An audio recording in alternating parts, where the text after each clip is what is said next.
Hello friends, आज की इस क्लास में हम देखेंगे वर्ण विचार। वर्ण विचार में हम लोग देखने वाले हैं वर्णमाला। और वर्णमाला का हम पहला पार्ट आपको बता चुके हैं। पहले पार्ट में हम लोग देखे हुए थे 32 क्वेश्चन देखे हुए थे। आज के इस क्लास में वो देखने वाले हैं भाग 2 देखेंगे, यानी कि 32 के बाद जो क्वेश्चन होगा उसको देखेंगे। जो सभी क्वेश्चन जो होंगे किसी न किसी प्रतियोगी परीक्षाओं में पूछे गए हैं और आने वाला कोई भी प्रतियोगी परीक्षा होगा उसके लिए ये कारगर साबित होगा आपके एग्ज़ाम में। तो आइए हम लोग देखते हैं आज का क्लास, देखते हैं भाग 2 में, देखते हैं कैसे कैसे प्रश्न हैं। और आप देखिएगा कि सारे क्वेश्चन जो है किसी न किसी एग्ज़ाम में पूछा गया है, इसलिए आप लास्ट तक बने रहेंगे और बताएंगे कमेंट करके कि आप जो है कितना सही कर पाते हैं। तो आइए हम लोग देख लेते हैं आज का क्वेश्चन। देखिएगा, क्वेश्चन हम लोग फर्स्ट देखने जा रहे हैं। फर्स्ट में 32-33 तक आपको हम 32 तक बता दिए थे। चलिए 33 नंबर क्वेश्चन देखिएगा और बताने का प्रयास कीजिए। 33 नंबर क्वेश्चन देखिए, कह रहा है कि ओ और औ का उच्चारण स्थान क्या होगा। यानी कि ओ और औ किस प्रकार के वर्ण हैं, यानी कि उच्चारण स्थान क्या होगा। यहाँ देखिएगा, ऑप्शन देख लीजिए। पहला ऑप्शन है तलाब्य है, मूर्धन्य है, और तीसरा है दंतुष्ट है। ऑप्शन डी है कंठ और ओष्ठ है। आपको बताना है कि ओ और औ जो है किस प्रकार का वर्ण है। तो ध्यान रखिएगा, जब भी आपसे वर्ण पूछा जाए किस प्रकार का वर्ण है, इसका मतलब ये पूछ रहा है कि उच्चारण स्थान इसका क्या है। तो इसका राइट आंसर हो जाएगा option number D. Option number D, कंठ और ओष्ठ के माध्यम से जो होता है ओ और औ का क्या होता है, उच्चारण होता है। अब ध्यान दीजिएगा, इसमें अगर तालु से, यानी कि तलाब्य से किसका उच्चारण होता है, तो जो छोटी ई होता है और जो बड़ी ई होता है उसका उच्चारण किससे होता है, तालु से, यानी कि तलाब्य से होता है। और मूर्धन्य से याद रखिएगा, मूर्धन्य से जो री होता है उसका उच्चारण होता है। आप क्या देखें कि तालु से उच्चारण होता है छोटी ई का और बड़ी ई का। उसके बाद देखें कि मूर्धन्य स्वर को, मूर्धन्य से, मूर्धा से किसका उच्चारण होगा, री का उच्चारण होगा। अब देखिएगा थोड़ा सा यहाँ पर देखिएगा दंत और ओष्ठ है, तो यहाँ से आप याद रखिएगा दंतोष्ठ्य। दंतोष्ठ्य में वो व याद रखिएगा, व वर्ण का उच्चारण स्थान किससे होगा, तो दंतोष्ठ्य से होगा। आप समझ गए हैं कि व का उच्चारण स्थान पूछा जाए तो क्या हो जाएगा, दंतोष्ठ्य हो जाएगा। थोड़ा सा एक चीज़ और ध्यान रखिएगा, जैसे ध्यान दीजिए, आपसे प्रश्न पूछ सकता है कि अ और जो आ है, ये दोनों स्वर है, इसका उच्चारण स्थान क्या होगा। अ और आ का उच्चारण स्थान क्या होगा, तो ध्यान रखिएगा कंठेश्वर। जो कंठेश्वर होता है उसी से क्या होता है, कंठ से क्या होता है, ये कंठस्वर है। अ और आ, इसका उच्चारण स्थान क्या हो जाएगा, कंठ होगा। उसके बाद आपको क्या ध्यान रखना है, अगर आपसे पूछे कि छोटी ई और बड़ी ई का उच्चारण स्थान क्या होगा, तो याद रखिएगा कि तालु। छोटी ई और बड़ी ई का उच्चारण स्थान क्या होगा, तो याद रखना है तालु। उसके बाद आपसे पूछ सकता है कि छोटा ऊ और बड़ा ऊ का उच्चारण स्थान क्या होगा, तो याद रखिएगा ओष्ठ। ओष्ठ से किसका उच्चारण होगा, छोटा ऊ और बड़ा ऊ का उच्चारण स्थान होगा। अब आपसे पूछ सकता है कि जो ए है और ये ए का उच्चारण स्थान क्या होगा, तो ध्यान रखिएगा इसका उच्चारण स्थान होता है कंठ और तालु। यहाँ से बहुत सारा क्वेश्चन जो है एग्ज़ाम में बना हुआ है।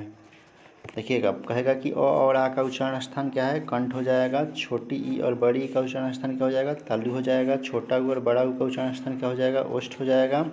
ए और ए का उच्चारण स्थान क्या हो जाएगा, कंठ और तालु, कंठ और तालु। तो चलिए हम लोग अगला क्वेश्चन देखते हैं।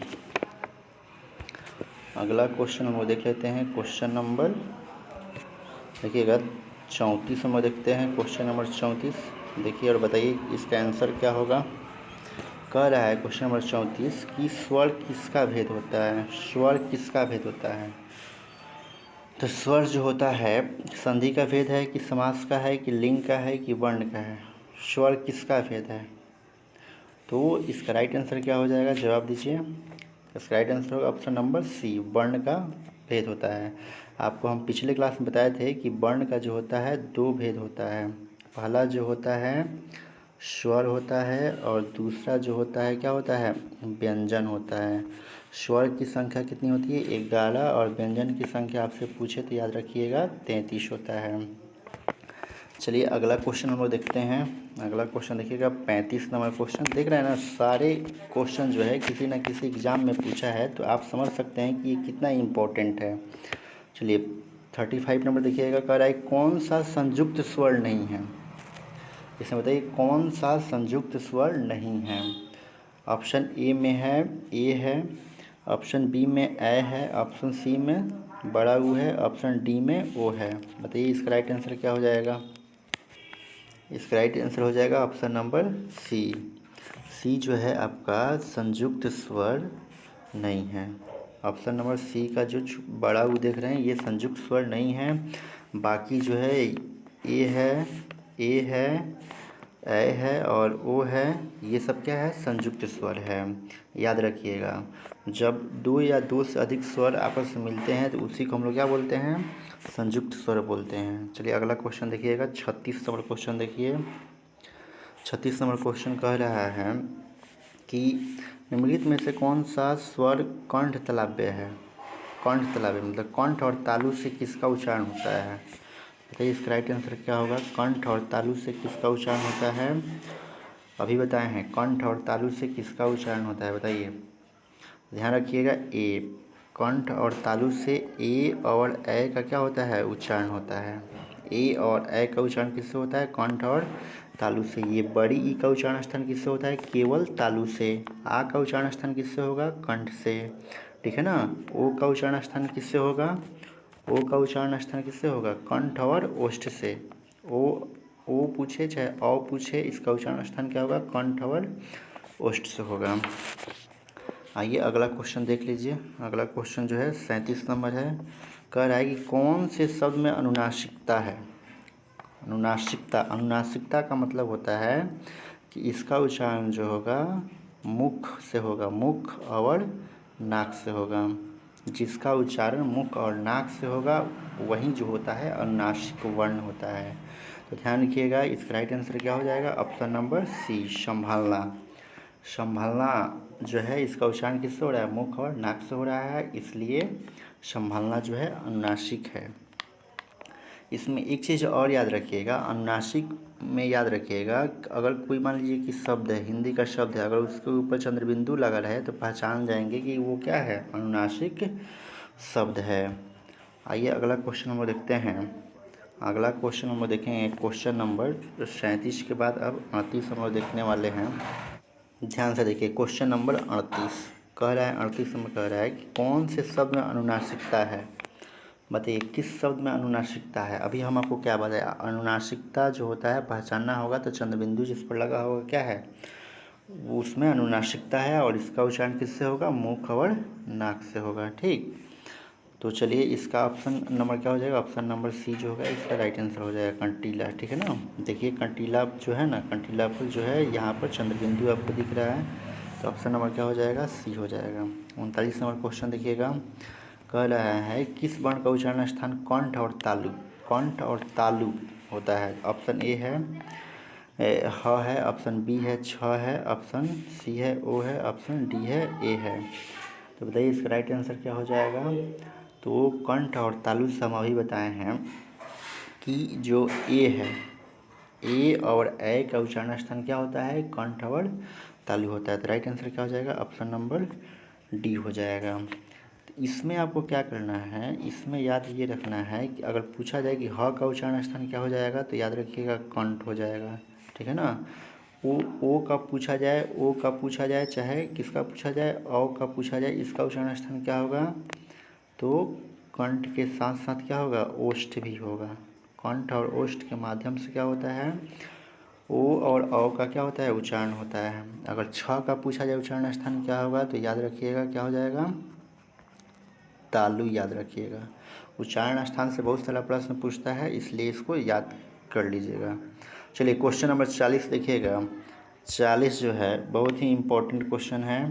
कह रहा है कि 40 ए का उच्चारण स्थान का नाम क्या है। अभी आपको हम बताए हैं, बताइए ए का उच्चारण स्थान क्या हो जाएगा। तो इसका भी राइट आंसर क्या होगा, डी ही होगा, कंठ और तालु, कंठ और तालु यानी कि कंठ तालव्य। अब देखिएगा क्वेश्चन नंबर 41 कह रहा है कि स्वर ए का उच्चारण स्थान, फिर रिपीट कर रहा है क्वेश्चन, ए का उच्चारण स्थान क्या होगा, तो कंठ और तालु ही होगा। क्या होगा, कंठ और तालु ही होगा। चलिए क्वेश्चन नंबर 42 देखिएगा। कह रहा है कि मात्रा के आधार पर, क्या कह रहा है, मात्रा के आधार पर स्वर कितने प्रकार के होते हैं। तो ध्यान रखिएगा, मात्रा के आधार पर स्वर जो होते हैं कितने प्रकार के होते हैं, 3 प्रकार के होते हैं। मात्रा के आधार पर स्वर कितने प्रकार के, 3 प्रकार के। इस चीज़ को याद रखिएगा। हम अगर आपसे पूछा जाए कि वर्ण कितने प्रकार के होते हैं तो कितने प्रकार, 2 प्रकार के होते हैं, याद रहेगा। हम अगर पूछा जाए कि ह्रस्व वर्ण की संख्या कितनी होती है तो 4 होती है। इस चीज़ को आप ध्यान रखेंगे। यहाँ से अगर पूछा जाए 5 से पूछा जाए कि संज्ञा के कितने भेद होते हैं तो याद रखिएगा संज्ञा के 5 भेद होते हैं, याद रहेगा। चलिए क्वेश्चन नंबर हम लोग देखते हैं, अगला क्वेश्चन हम लोग देख लेते हैं। क्वेश्चन नंबर 43 में दे रहा है, 43 कह रहा है कि वर्ण तालिका के अनुसार ह्रस्व, दीर्घ और प्लुत क्या है। तो हम आपको बताए थे कि स्वर जो होता है 3 प्रकार का होता है। स्वर कितना प्रकार का होता है जी, 3 प्रकार का होता है। स्वर 3 प्रकार का होता है, तीनों देख लीजिए, तीनों जो है ह्रस्व है, दीर्घ है और क्या है, प्लुत है। तो ये जो है वर्ण तालिका के अनुसार ह्रस्व, दीर्घ और प्लुत क्या है, तो आपका राइट आंसर क्या हो जाएगा, ये स्वर है। तो इस चीज़ को याद रखिएगा। अब चलिए अगला क्वेश्चन हम देखते हैं। क्वेश्चन नंबर 44 देख लेते हैं। 44, जिनकी ध्वनि केवल मुख से निकलती है उसे हम लोग क्या बोलते हैं। अभी हम क्या बताए थे आपको कि मुख और नाक, मुख और नाक, जिसकी ध्वनि मुख और नाक से निकलेगी वो जो हो जाएगा अनुनासिक हो जाएगा। क्या हो जाएगा, अनुनासिक। लेकिन यहाँ क्वेश्चन कह रहा है कि केवल मुख से जो ध्वनि निकलेगी उसको हम लोग क्या बोलेंगे। बताइए इसका राइट आंसर क्या हो जाएगा। तो ध्यान दीजिएगा, ये जो हो जाएगा राइट आंसर ऑप्शन नंबर क्या हो जाएगा, डी हो जाएगा, निर्नुनासिक स्वर।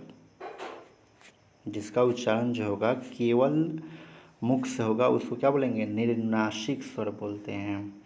आइए क्वेश्चन नंबर अगला हम लोग देख लेते हैं। अगला है 45 नंबर, देखिएगा। कंठ तालव्य मतलब कंठ और तालु के माध्यम से किसका उच्चारण होता है। बताइए कंठ और तालु से किसका उच्चारण होता है, अभी बताए हैं हम। तो इसमें आप ध्यान रखेंगे, इसका राइट आंसर क्या हो जाएगा, ऑप्शन नंबर सी, ए और ए और ए का उच्चारण स्थान क्या होगा, कंठ और तालु होगा। देखिए आपसे अगर पूछा जाए कि छोटा ऊ और बड़ा ऊ, यहाँ से देखिए छोटा ऊ और बड़ा ऊ का उच्चारण स्थान क्या हो जाएगा, तब आप क्या बोलेंगे। छोटा ऊ और बड़ा ऊ का उच्चारण स्थान अगर आपसे पूछे तो कहिएगा कि ओष्ठ। इसका उच्चारण स्थान क्या है, छोटा ऊ और बड़ा ऊ का ओष्ठ हो जाएगा। अब देखिएगा अ और आ का पूछे कि उच्चारण स्थान क्या है तो याद रखिएगा आप कंठ याद रखेंगे। ठीक, आइए हम लोग अगला क्वेश्चन देखते हैं 46 नंबर। देखिए बताइए 46 फिर वहीं रिपीट कर रहा है, ए और ए का उच्चारण स्थान क्या हो जाए तो कंठ और तालु हो जाएगा, कंठ और तालु हो जाएगा। आप यहाँ पर देख रहे हैं कि उच्चारण स्थान से बहुत सारा क्वेश्चन पूछा जा रहा है, इसलिए आप उच्चारण स्थान को ध्यान में रखेंगे क्योंकि उससे बहुत ज़्यादा क्वेश्चन पूछा जा रहा है। प्रत्येक प्रश्न जो है उच्चारण स्थान से ही है। आइए हम अगला क्वेश्चन देखते हैं। अगला क्वेश्चन जो होगा आपका 47 होगा। देखिए 47 नंबर देखिएगा, कल है कंठ ध्वनियाँ कौन सी है, मतलब कंठ से किसका उच्चारण होगा। तो पहला ही ऑप्शन देख रहे हैं क और ख, इसका उच्चारण किससे होता है जी, कंठ से होता है। देखिए इसमें एक चीज़ आप क्या याद रखेंगे, कंठ से आपसे जब भी पूछा जाए तो आप याद रखिएगा कि क वर्ग में जो भी वर्ण आता है, क वर्ग में कौन कौन वर्ण आएगा, क ख ग घ अंग। इसके अलावा आप याद रखेंगे अ आ, ठीक। इसके अलावा आप याद रखेंगे ह, क वर्ण का उच्चारण स्थान किससे होगा? तो कंठ से। अ का उच्चारण स्थान किससे होगा? कंठ से। ह वर्ण का उच्चारण स्थान किससे होगा? कंठ से होगा। यदि आपसे क्वेश्चन पूछता है कि ट और अण का उच्चारण स्थान किससे होगा, तो याद रखेंगे मूर्धा से। किससे? मूर्धा से होगा। ठीक। और च और ज का उच्चारण स्थान किससे होगा? तो तालु से होगा। इस चीज़ को आप ध्यान रखेंगे। चलिए अगला क्वेश्चन नंबर देखते हैं। 48 नंबर क्वेश्चन देख लेते हैं। कह रहा है कि निम्नलिखित में से हिंदी की कंठ ध्वनि कौन सी है? कंठ मतलब कंठ से किसका उच्चारण होगा? तो ध्यान दीजिएगा, इसमें ऑप्शन नंबर डी क्या होगा? इसका राइट आंसर होगा हाँ। अभी बताए थे कि क वर्ग हो गया, अ आ हो गया और ह हो गया, इसका उच्चारण स्थान क्या होगा? कंठ हो जाएगा। चलिए अगला क्वेश्चन देखिएगा 49। देखिए कह रहा है 49 में घ का उच्चारण स्थान क्या होगा? तो ये भी क वर्ग में आता है घ, तो इसका भी उच्चारण स्थान क्या हो जाएगा? कंठ हो जाएगा। अगला क्वेश्चन देखिए, बढ़ते चलेंगे हम लोग। इसमें फिर चुनना है कि कंठ ध्वनियाँ कौन कौन सी है, कंठ वर्ण कौन कौन सा है। तो देखिएगा ये जो है ई य और तलाबे स जो है, ये जो है इसका उच्चारण स्थान क्या होता है? तालु। क्या हो जाएगा उच्चारण स्थान? तालु। उसके बाद ऑप्शन नंबर बी देखिएगा, आ ह और विसर्ग का उच्चारण स्थान क्या हो जाएगा? कंठ हो जाएगा। उसके बाद देखिएगा री र और स, री र और स का उच्चारण स्थान पूछेगा तो क्या हो जाएगा आपका? मूर्धा हो जाएगा। तो इस चीज़ को आप क्या करेंगे? याद कर लेंगे। चलिए हम लोग अगला क्वेश्चन देखते हैं, लेकिन इसका राइट आंसर क्या हो जाएगा बता दीजिए। कंठ वर्ण कौन सा है? तो ऑप्शन नंबर क्या हो जाएगा? बी वाला हो जाएगा। ठीक है ना, ध्यान रखिएगा। चलिए अगला क्वेश्चन देखते हैं। 51 नंबर कह रहा है कि कंठ वर्ण कौन सा है? फिर वही क्वेश्चन रिपीट कर रहा है। तो इसमें कंठ वर्ण कौन सा हो जाएगा? ऑप्शन नंबर बी हो जाएगा। ये क्या है? आपको बताए थे कि अ पूछे चाहे आ पूछे, ये क्या है? कंठ से क्या होता है? इसका उच्चारण स्थान होता है। क वर्ग कहे तो इसका भी उच्चारण स्थान क्या हो जाएगा? कंठ हो जाएगा। ह कहे तो इसका भी उच्चारण स्थान क्या हो जाएगा? कंठ हो जाएगा। बड़ी का उच्चारण स्थान क्या हो जाएगा बताइए? बड़ी का क्या होता है? तालु। छोटी कहे चाहे बड़ी कहे, तालु होता है। इसका भी क्या हो जाएगा आपका? तो यही वाला आंसर होगा तालु छोटी का। यहाँ देखिएगा आपसे पूछा है बाड़ाऊ, तो बाड़ाऊ का उच्चारण स्थान क्या हो जाएगा? ओष्ठ। याद रखिएगा, बाड़ाऊ का उच्चारण स्थान क्या हो जाएगा? ओष्ठ। छोटा ऊ कहे चाहे बड़ा ऊ कहे, इसका उच्चारण स्थान क्या होगा? ओष्ठ होगा। चलिए अगला क्वेश्चन हम लोग देख लेते हैं। एग्जाम में पूछे गए इसलिए ध्यान से आप देखते चलिएगा। ध्यान दीजिए, 52 नंबर क्वेश्चन कह रहा है कि तालाबे स ध्वनि, तालाबे स ध्वनि का उच्चारण स्थान क्या होगा? तो ध्यान रखिएगा, तालाबे स का उच्चारण स्थान जो होता है आपका ऑप्शन नंबर सी हो जाएगा। ऐसे तो ऑप्शन नंबर सी हो जाएगा, तालाबे स का पूछा है तो। लेकिन याद रखिएगा, अगर पूछता आपसे कि य का उच्चारण स्थान क्या होगा और तालाबे स का उच्चारण स्थान क्या होगा, तो तालु ही होता है। अगर इसके अलावा अगर पूछता कि च वर्ग का उच्चारण स्थान क्या होता है, च वर्ग में च छ ज झ य आता है, तो इसका भी क्या होगा? तालु ही होगा। इसके अलावा आपसे पूछता कि छोटी और बड़ी का उच्चारण स्थान क्या होता, तो क्या होता? तालु ही होता। इसमें देखिएगा दंत से पूछा है, तो दंत से आप याद रखिएगा जो त वर्ग में आते हैं उसका उच्चारण क्या होता है? दंत होता है। मूर्धा में याद रखिएगा कि जो ट वर्ग के अंतर्गत वर्ण आता है उसका उच्चारण स्थान क्या होता है? मूर्धा होता है। ठीक, आप समझ गए हैं। चलिए अगला क्वेश्चन हम लोग देखते हैं। 53 नंबर कह रहा है, 53 नंबर कि उच्चारण स्थान के आधार पर, उच्चारण स्थान के आधार पर य जो है कौन सा व्यंजन है? आप बताइए। अभी तो बताए हैं ना, य जो है किस वर्ग के अंतर्गत आएगा? तो आप कहेंगे सर च वर्ग के अंतर्गत आएगा। तो च वर्ग का उच्चारण स्थान क्या हो जाएगा? तालु होता है, तो तालाब हो जाएगा। इसका राइट आंसर ऑप्शन नंबर क्या हो जाएगा? ये हो जाएगा। चलिए अगला क्वेश्चन हम लोग देख लेते हैं। फिर रिपीट कर दिए क्वेश्चन। 54 नंबर देखिए, कह रहा है कि हिंदी में स की ध्वनि क्या है? मतलब स का, तालाबे स का उच्चारण स्थान क्या हो जाएगा? तो क्या हो जाएगा? तालाब्य हो जाएगा। इसका उच्चारण स्थान क्या हो जाएगा? तालाब्य हो जाएगा। अभी हम आपको बताएं कि य कहे चाहे छोटी ई कहे चाहे बड़ी ई कहे, इसका उच्चारण स्थान क्या हो जाएगा? तालु यानी कि तालाब्य हो जाएगा। चलिए अगला क्वेश्चन को देखते हैं। 55 नंबर कह रहा है कि च छ झ झ ञ। देखिएगा इसी को हम लोग क्या बोलते हैं, चबड़ बोलते हैं। तो यहाँ से आपसे प्रश्न किया है कि चबड़ का उच्चारण स्थान क्या होगा, तो बताइए इसका राइट आंसर क्या हो जाएगा। बहुत ही इजी प्रश्न आ रहा है, बस आपको उच्चारण स्थान ध्यान में रखना है। चबड़ का उच्चारण स्थान क्या हो जाएगा, ऑप्शन नंबर सी तालु हो जाएगा। ओष्ठ से कहे तो क्या हो जाएगा, पबड़ का उच्चारण स्थान किससे होता है, ओष्ठ से होता है। मूर्धा से टबड़ का होता है। दंत से किसका होता है, तबड़ का उच्चारण स्थान होता है। तो इतना चीज़ याद रखिए। चलिए क्वेश्चन नंबर हम देखते हैं 56 नंबर देख लेते हैं। देखिए 56 नंबर क्वेश्चन देख लीजिए। 56 नंबर कह रहा है कि निम्नलिखित व्यंजनों में से कौन से व्यंजन का उच्चारण स्थान तालु से होता है, तालु से होता है। तो सबसे पहले ध्यान दीजिएगा, तालु से जो होता है चौबड़ का उच्चारण होता है। उसके बाद छोटी ई आ जाए चाहे बड़ी ई आ जाए, तालु से ही क्या होता है, इसका उच्चारण होता है। देखिए तो इसमें ऑप्शन मिल रहा है। देखिए यहाँ पर ऑप्शन नंबर सी में दिया है छ, जो चौबड़ के अंतर्गत आ जाएगा, तो इसका उच्चारण स्थान क्या हो जाएगा, तालु हो जाएगा। म का क्या हो जाएगा, ओष्ठ हो जाएगा। ढ का क्या हो जाएगा, मूर्धा हो जाएगा। क का क्या हो जाएगा, कंठ हो जाएगा। देखिए 57 नंबर कह रहा है कि छोटी ई बड़ी ई च छ ज झ ञ, अब सब दे दिया। इसका उच्चारण स्थान किससे होगा, तो आपको हम बता चुके हैं, तालु से होगा। किससे होगा जी, तालु से होगा। य का उच्चारण स्थान क्या हो जाएगा, तो य का क्या हो जाएगा, तालु हो जाएगा। उसके बाद किस व्यंजन का उच्चारण स्थान तालु होता है, तो इसमें किसका क्या हो जाएगा, राइट आंसर इसमें क्या हो जाएगा, झ हो जाएगा। इजी प्रश्न। चलिए आगे हम बढ़ जाते हैं। चलिए 62 कह रहा है कि चौबड़ का उच्चारण स्थान क्या, चौबड़ की ध्वनियाँ किस वर्ग में आएगी।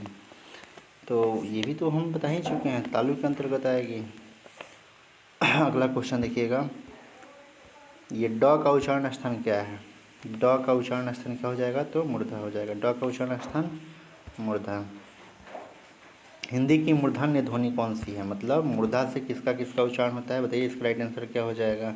देखिए मूर्धा से टॉबर्ग में जो होगा, यानी कि ऑप्शन नंबर बी हो जाएगा इसका राइट आंसर। चलिए आगे बढ़ते हैं, क्योंकि क्वेश्चन जो है रिपीट कर रहा है, क्वेश्चन बहुत रिपीट कर रहा है। आगे बढ़ते चलेंगे, टिक लगाते चलेंगे।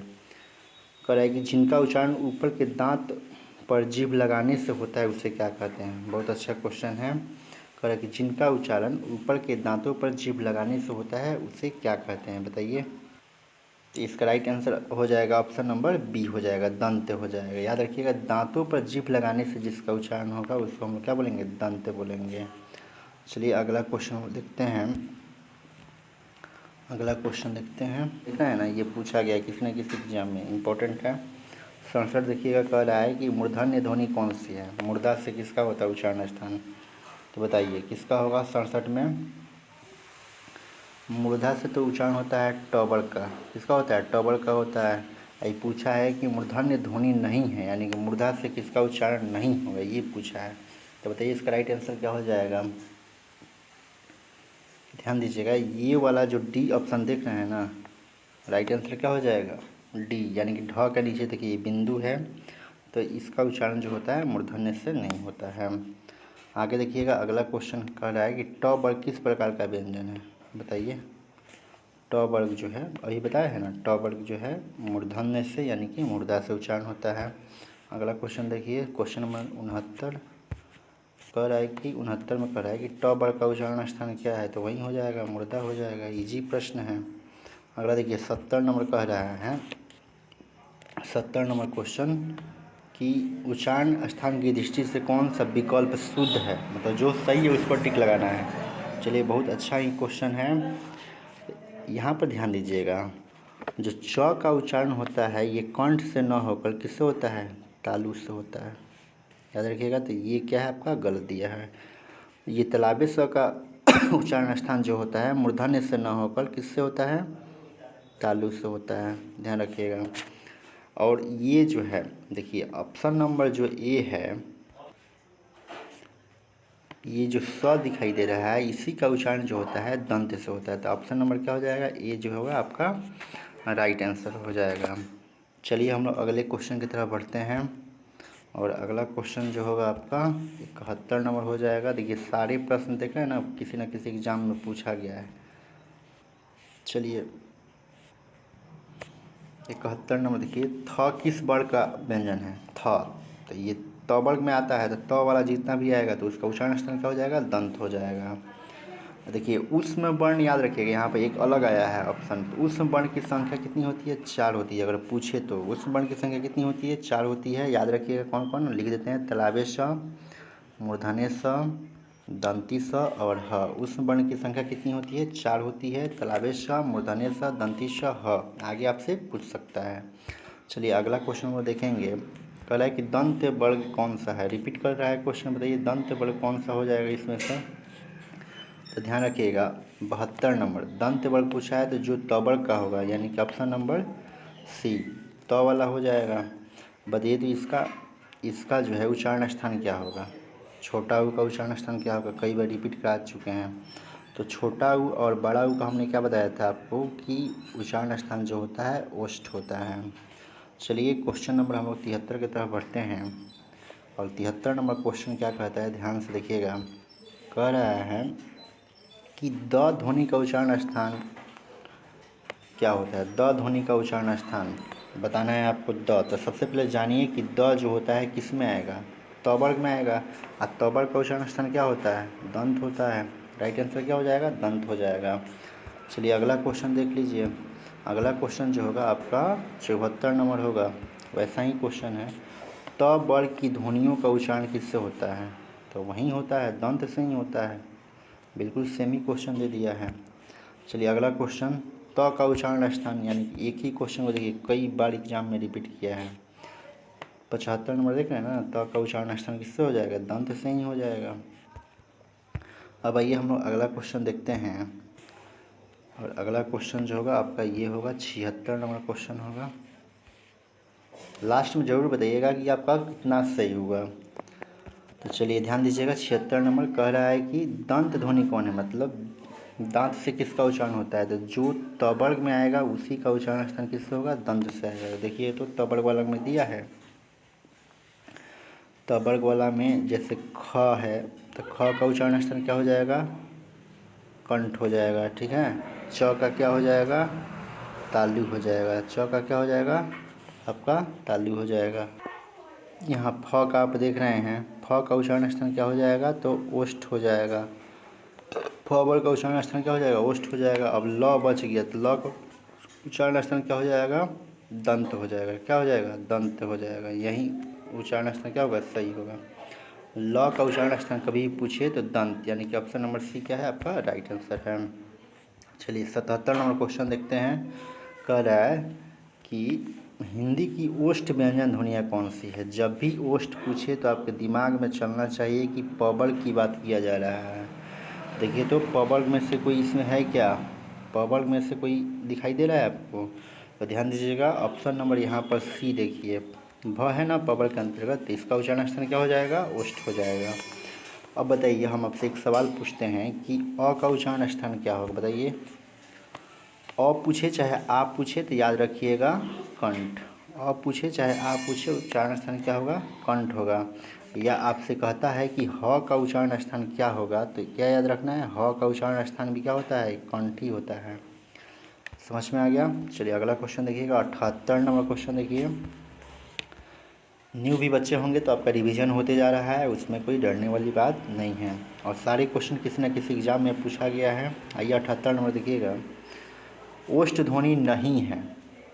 ओष्ठ ध्वनि नहीं है यानी कि कहने का मतलब ये है कि प वर्ग में कौन नहीं आएगा? तो प तो आता ही है, म भी आएगा, भ भी आएगा, क्या नहीं आएगा? च नहीं आएगा, क्योंकि च का उच्चारण स्थान जो होता है क्या होता है? बता दीजिए। तालु होता है। चलिए अगला क्वेश्चन में देखते हैं। Question number 79। देखिए कह रहे हैं 79 नंबर कि हिंदी की ब ध्वनि है, तो ब किस वर्ग में आता है? ध्यान रखिएगा प वर्ग में आता है। और प वर्ग का उच्चारण स्थान क्या हो जाएगा जी? ओष्ठ हो जाएगा। क्या हो जाएगा? ओष्ठ हो जाएगा। राइट आंसर क्या हो गया? बी हो गया। चलिए अगला क्वेश्चन देख लेते हैं। अब देखिए क्वेश्चन यहाँ पर पैटर्न थोड़ा सा चेंज हुआ है। अब जो है अंतःस्थ वर्ण पूछ रहा है कि इनमें से अंतःस्थ वर्ण कौन सा है? क्वेश्चन नंबर 80 देखिएगा। आपको अंतःस्थ वर्ण, नया क्वेश्चन है समझिएगा। अंतःस्थ वर्ण जो होता है इसकी संख्या जो होता है 4 होता है। कितना होता है? 4 होता है। और 4 में आप याद रखेंगे कौन कौन होता है, अभी हम आपको बता देते हैं। देखिएगा 4 में याद रखिएगा य, र, ल और व जो होता है अंतःस्थ व्यंजन होता है। तो बताइए तो इसका राइट आंसर क्या हो जाएगा? तो होगा नहीं, ये तो होगा नहीं, औ तो होगा नहीं, ये तो होगा नहीं, तो क्या होगा? व होगा। और आपको यहाँ से एक चीज़ और भी बताए थे कि व का उच्चारण स्थान क्या होगा। कई बार एग्जाम में पूछा हुआ है। व का उच्चारण स्थान ध्यान रखिएगा, दंत अवल ओष्ठ से क्या होता है? व का उच्चारण होता है। ये दिमाग में रहेगा। चलिए अगला क्वेश्चन हम लोग देखते हैं। अगला क्वेश्चन देखिएगा, अगला डायरेक्टली हम लोग 86 पे पहुँच गए, क्योंकि 80 के बाद क्वेश्चन जो था, 80 के 5 क्वेश्चन जो था इसमें गायब है। चलिए कोई बात नहीं है, क्वेश्चन रिपीट कर रहा है। चलिए यहाँ पर क्वेश्चन बहुत अच्छा क्वेश्चन आया हुआ है। बताइएगा क्वेश्चन नंबर 86 में कि सही कथन चुनना है। इसमें सही कथन चुनिए। ऑप्शन ए कह रहा है कि य और व ध्वनियाँ अर्ध स्वर कहलाती है। बी व्यंजन का उच्चारण बिना स्वर की सहायता से हो सकता है। अवधेश का देखिए ये विग्रह किया गया, धनधेश हिंदी में व्यंजनों की संख्या 60 है। बताइए इसका राइट आंसर क्या हो जाएगा? तो समझिए, व्यंजन की जो संख्या होती है, ये जो संख्या आपसे पूछा जा रहा है, आपको बताया था पहले क्लास में कि व्यंजन की संख्या जो होती है 33 होती है। तो ये तो आंसर होगा नहीं। अवधेश का जो संधि विच्छेद किया गया है ये गलत किया गया है, ठीक है ना। तो ये भी ऑप्शन आपका कट गया। व्यंजन का उच्चारण बिना स्वर की सहायता से हो सकता है जी? नहीं, कोई भी व्यंजन का उच्चारण होगा तो इसमें स्वर की सहायता होगा ही होगा। तो एक ऑप्शन बचता है, तो वही ऑप्शन आपका होगा ये वाला ए नंबर, कि य और व जो है ये ध्वनियाँ जो है अर्ध स्वर कहलाती है। आप समझ चुके होंगे।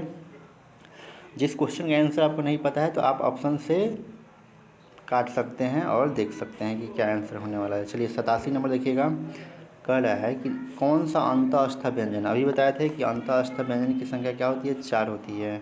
बताइए इसका राइट आंसर क्या हो जाएगा? तो ध्यान दीजिएगा, ल हो जाएगा। क्या हो जाएगा? ल हो जाएगा। ऑप्शन नंबर ए, य र ल व ही होता है अंतःस्थ व्यंजन। ऑप्शन नंबर ए इसका राइट आंसर होगा। चलिए अगला क्वेश्चन देखिएगा 88 नंबर, कह रहा है कि प फ ब भ म, क्या कह रहा है? प फ ब भ म का म डैश व्यंजन होते हैं, मतलब इसका उच्चारण स्थान पूछ रहा है। तो सबसे पहले देखिए ये प वर्ग में आएंगे। किस में आएंगे? प वर्ग में आएंगे। और जो भी प वर्ग में आता है उसका उच्चारण स्थान जो होता है ओष्ठ हो जाता है। ऑप्शन नंबर क्या हो जाएगा? बी हो जाएगा। समझ गए? यहीं से हम अगर पूछे कि बताइए कि ह वर्ण का उच्चारण स्थान क्या होगा, तब आप क्या जवाब देंगे? ह वर्ण का उच्चारण स्थान क्या होगा? तो याद रखिएगा कंठ होता है। इस चीज़ को भी देखते चलिए। चलिए 89 नंबर क्वेश्चन देखिए। 89 कह रहा है कि ओष्ठ वर्ण कौन से है?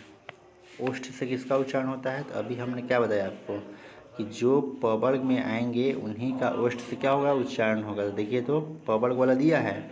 नहीं दिया है, प वर्ग वाला दिया ही नहीं है। तो उसके बाद आपको हम बताए थे कि जो छोटा ऊ है और बड़ा ऊ है इसका भी उच्चारण स्थान किसका होगा? प वर्ग से होता है। तो अब बताइए कि इसका राइट आंसर क्या होगा। अब तो आप समझ गए होंगे। देखिए ऑप्शन ध्यान दीजिएगा, ऑप्शन नंबर आप देख रहे होंगे, डी देख रहे होंगे। क्या लिखा गया है? छोटा ऊ। तो छोटा ऊ क्या होगा? वो इसका उच्चारण ओष्ठ से होता है। चलिए अगला क्वेश्चन देख लीजिए। कह रहा है कि 90 नंबर, हिंदी वर्णमाला में अंतःस्थ व्यंजन कौन सा है? अंतःस्थ व्यंजन की संख्या कितनी होती है? 4 होती है। बताइए इसका राइट आंसर क्या हो जाएगा? इसका राइट आंसर होगा ऑप्शन नंबर बी होगा। क्या हो जाएगा? बी। अंतःस्थ व्यंजन में 4 ही होते हैं, य र ल व, याद रखिएगा, ठीक है ना। अब बताइए हम आपसे एक प्रश्न पूछते हैं और कहते हैं कि ऑप्शन जो डी देख रहे हैं च छ ज झ, इसका उच्चारण स्थान क्या हो जाएगा? तो ध्यान दीजिएगा क्या हो जाएगा? तालु हो जाएगा, क्योंकि तवर्ग च वर्ग में आता है। अब चलिए हम लोग अगला क्वेश्चन देखते हैं। अगला क्वेश्चन हम लोग देखेंगे, क्वेश्चन नंबर हम लोग देखने वाले हैं 91 देखने वाले हैं। और बताइए 91 नंबर जो क्वेश्चन कह रहा है, 91 कह रहा है कि अंतःस्थ व्यंजन कौन सा है? अंतःस्थ व्यंजन की संख्या कितनी होती है? 4 होती है, य र ल व होता है। देखिएगा ऑप्शन नंबर क्या हो जाएगा? इसमें सी हो जाएगा, व हो जाएगा। चलिए क्वेश्चन नंबर हम लोग देखते हैं। 92 नंबर क्वेश्चन देखिए, कह रहा है कि अंतःस्थ व्यंजन कौन सा है? तो सुनिए इसमें क्या हो जाएगा? ऑप्शन नंबर डी हो जाएगा, य। याद रखिएगा अंतःस्थ व्यंजन की संख्या कितनी होती है? 4 होती है। और 4 में से याद रखिए य, र, ल, व, यही अंतःस्थ व्यंजन होता है, इसी को याद रखना है। देखिए फिर पूछा है कि य, र, ल, व जो है किस प्रकार का व्यंजन है? किस प्रकार के व्यंजन है? तो क्या कहेंगे? अंतःस्थ व्यंजन है। यहाँ से देखिएगा ये बन सकता है कि अयोगवाह वर्ण में कौन कौन से वर्ण आते हैं। तो याद रखिएगा अंग, अवर, अ जो होता है अयोगवाह के अंतर्गत आता है। अब देखिएगा कहेगा कि स्पर्श व्यंजन की संख्या कितनी होती है? 25 होती है। कैसे होती है? तो क से लेकर म तक जो होता है वर्ण जो होता है स्पर्श व्यंजन की होता है, और इसकी संख्या कितनी हो गई? 25 हो गई। अब देखिएगा उष्म व्यंजन कौन कौन सा होता है? तो सबसे पहले जानिए कि उष्म व्यंजन की संख्या जो होता है 4 होता है। याद रखिएगा तालव्य श, मूर्धन्य श, दंती श और हाँ, ये क्या होता है? उष्म व्यंजन होता है। आइए क्वेश्चन नंबर हम लोग अगला देखते हैं, 94 देखते हैं। कह रहा है उष्म व्यंजन कौन सा है? तो अब समझिए उष्म व्यंजन की संख्या कौन सा होता है? 4 होता है। अब चुनिए तो उष्म व्यंजन कौन सा है? आपको बताए थे तालव्य श, मूर्धन्य श, दंती श और ह। इसका उच्चारण स्थान क्या होगा? अगर ह का उच्चारण स्थान पूछते हैं तो क्या होगा बताइए? तो क्या हो जाएगा? कंठ हो जाएगा। आई होप कि आप समझ रहे होंगे। चलिए हम लोग बढ़ते हैं अगले क्वेश्चन की तरफ, लेकिन आप बताने का प्रयास कीजिएगा कि ये सेशन जो है आपको कैसा लग रहा है और आपका कितना प्रश्न अभी तक सही हुआ, ये कमेंट सेक्शन में ज़रूर लिख के बताइएगा। चलिए हम लोग देखते हैं क्वेश्चन नंबर जो है 95। अब बहुत कम ही क्वेश्चन बचा है। देखिए तालव्य श, मूर्धन्य श और दंती श व्यंजन किस प्रकार के हैं? अंतस्थ है कि वतस्य है कि तालव्य है कि उष्म व्यंजन है? तो अभी हम क्या बताए थे आपको कि ये जो व्यंजन है कैसा है? उष्म व्यंजन है। तो क्या हो जाएगा? ऑप्शन नंबर सी हो जाएगा। अगला देखिएगा 96 नंबर क्वेश्चन कह रहा है कि उष्म व्यंजन नहीं है। तो उष्म व्यंजन आपका होगा कौन कौन? तालव्य श, मूर्धन्य श, दंती श और ह। तो बताइए तो कौन नहीं है इसमें से? तो ऑप्शन नंबर क्या हो जाएगा? डी हो जाएगा, ल नहीं है। यहाँ से एक चीज़ और याद रखिएगा, आपको हम पहले ही बता चुके हैं कि अगर आपसे पूछे कि ल का उच्चारण स्थान क्या हो जाएगा, याद रखिएगा दंत्य होता है। ल का उच्चारण स्थान क्या हो जाएगा? दंत्य हो जाएगा। और याद रखिएगा यहाँ से पूछे कि तालव्य स का उच्चारण स्थान क्या हो जाएगा, तो याद रखना है तालु। क्या हो जाएगा? तालु। आपसे अगर प्रश्न करता है कि ह का उच्चारण स्थान क्या हो जाएगा, ह का उच्चारण स्थान क्या हो जाएगा, तो याद रखिएगा कंठ होता है। ये सारी चीज़ें हम लोग रिविजन में देख लिए हैं। अब चलिएगा अगला प्रश्न में देखते हैं 97 नंबर। देखिए तो बताइए तो क्या होगा इसका राइट आंसर? कह रहा है तालव्य स, मूर्धन्य स, दंती स किसके अंतर्गत आएंगे? तो ये इसका राइट आंसर क्या होगा बताइए? ऑप्शन नंबर क्या होता है? ए, उष्म वर्ण के अंतर्गत ये तालव्य श, मूर्धन्य श और दंती श आएंगे। अंतःस्थ व्यंजन की संख्या कितनी होती है? 4 होती है। 4 में कौन कौन होता है जी? य, र, ल और व। स्पर्श व्यंजन की संख्या कितनी होती है? तो 25 होती है। कितनी होती है? 25 होती है। आइए हम लोग अगला क्वेश्चन देखते हैं। अगला क्वेश्चन जो है 98 नंबर देखिएगा। क्वेश्चन कह रहा है 98 कि उष्म व्यंजन कौन से हैं? चुनिए उष्म व्यंजन कौन सा है? राइट आंसर दीजिए आप। उष्म व्यंजन कौन सा है? तो इस राइट आंसर हो जाएगा ऑप्शन नंबर ए, तालव्य श, मूर्धन्य श और दंती श। अब आपसे एक सवाल हम पूछना चाहते हैं कि बताइए कि इसका उच्चारण स्थान क्या हो जाएगा? च, छ, ज है। इसका उच्चारण स्थान क्या होगा? तो याद रखिएगा तालु, क्योंकि ये च वर्ग के अंतर्गत आता है। ठीक। अब देखिएगा ये जो है कौन से वर्ण है? य, र, ल, व। तो ये जो है अंतःस्थ हो जाएगा। कौन सा हो जाएगा? अंतःस्थ हो जाएगा। चलिए अगला क्वेश्चन देखिएगा 99, सेकंड लास्ट क्वेश्चन है, गलती नहीं होना चाहिए। कह रहा है कि उष्म वर्ण कौन सा है? तो क्या हो जाएगा ऑप्शन नंबर बताइए? ऑप्शन नंबर क्या हो जाएगा? बी, तालव्य श, मूर्धन्य श और दंती श जो है उष्म वर्ण है। अब देखिएगा एक क्वेश्चन हम पूछेंगे आपसे कि इसका उच्चारण स्थान क्या होगा? ट, ठ, ड का। तो याद रखिएगा इसका उच्चारण स्थान जो होगा मूर्धा होगा। च, छ, ज का क्या हो जाएगा? तालु हो जाएगा। ये कौन सा वर्ण है? तो अंतःस्थ वर्ण है। चलिए लास्ट क्वेश्चन, आज का लास्ट क्वेश्चन है और देख लीजिए आपके सामने ही सारा क्वेश्चन है जो किसी न किसी एग्ज़ाम्स में पूछे गए हैं, इसलिए आप जो हैं इसको गंभीरता से लेंगे। और 100 नंबर क्वेश्चन को हम लोग अब देखते हैं। चलिए 100 नंबर, उस व्यंजन नहीं है तो उस व्यंजन नहीं होगा तो तलाबे स, मूर्धन्य स, दंती स और ह को छोड़कर उस व्यंजन नहीं होगा, ठीक है ना। तो इसमें से कौन नहीं है, तो आप देख रहे हैं ऑप्शन नंबर ग देख रहे हैं। ग क्या है, उस व्यंजन नहीं है। ग का उच्चारण स्थान क्या हो जाएगा जी, कंठ हो जाएगा। क्या हो जाएगा, कंठ हो जाएगा। उसके बाद आपसे पूछा जाए कि इस तलाबे स का उच्चारण स्थान क्या हो जाएगा, तो याद रखिएगा तालु, ठीक है ना। एक क्वेश्चन और पूछे आपसे, चलिए बताइए तो य का उच्चारण स्थान क्या हो जाएगा, य का बताइए, य का उच्चारण स्थान भी क्या हो जाएगा, तालु ही हो जाएगा। तो चलिए पूरे 100 क्वेश्चन रहे और आप जो है कमेंट सेक्शन में ज़रूर कमेंट करके ये बताइएगा कि आपको ये सेशन कैसा लगा और इतना में से आपका कितना आंसर सही हो गया। और आप ये भी बताने का प्रयास कीजिएगा कि इसके आगे जो है डिस्कशन आपको कराया जाए या नहीं, ठीक है ना। चलिए इसके बाद जो होगा पैटर्न थोड़ा सा चेंज होगा, लेकिन बहुत ही जल्द वीडियो हम लड़ेंगे और जीतेंगे मिलते हैं अगली क्लास में। ये जो दिन